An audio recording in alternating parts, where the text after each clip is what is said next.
Hey guys, Ramen King here with a review video on indie game The Dark Prophecy. As somebody who loved the Scooby-Doo Mystery Sega game, another point-and-click adventure, I knew I had to try this game. The Dark Prophecy is a 2D pixel art point-and-click adventure inspired by the best retro games of the 90s. Welcome to a peaceful medieval village where life is safe and calm, but on one fateful night, everything changes. Starting up the game, the title screen music and view of the land really kick the game off with a fantasy-like medieval feel. Starting off, we get into a quick tutorial on how to switch to your use, talk, and look functions using your right-click button. The story begins on a quiet night with our main character looking at some bubbles on the lake, and all of a sudden, floating wizard face! The head of the wizard, Maurice, appears out of nowhere, and we're met with various dialogue choices. I'm already loving the feeling of getting to choose my own adventure from this game. I love that from the get-go, this piece of dialogue affects the outcome of the game. Choosing one way can continue the game, but choosing another can lead to the game's end. Cute. Whenever you die and don't reach the true ending of the game, it restarts from where you last saved, so make sure to save often.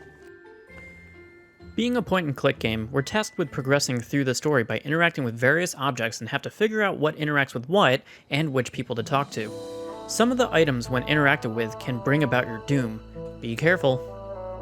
There are also a couple puzzles in the game, one requiring a little bit of common sense. The other needs a little bit of memorization, so be sure to have a pen and paper handy. I also really like the music in this game. Each track really suits the area that you're currently in, whether you're in a spooky house,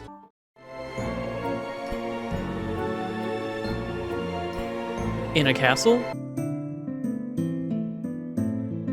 or at the bottom of a lake.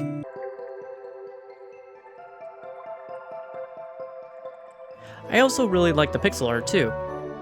The land is detailed and the characters are really nice to look at. This game has an approximate gameplay time of 1.5 hours to about 3 hours depending on how long it takes you to figure things out.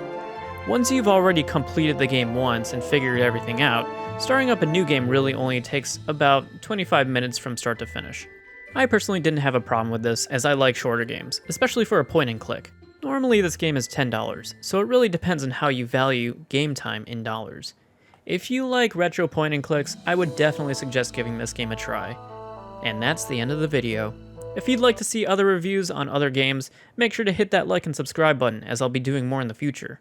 And with that, I'll see you all in the next video.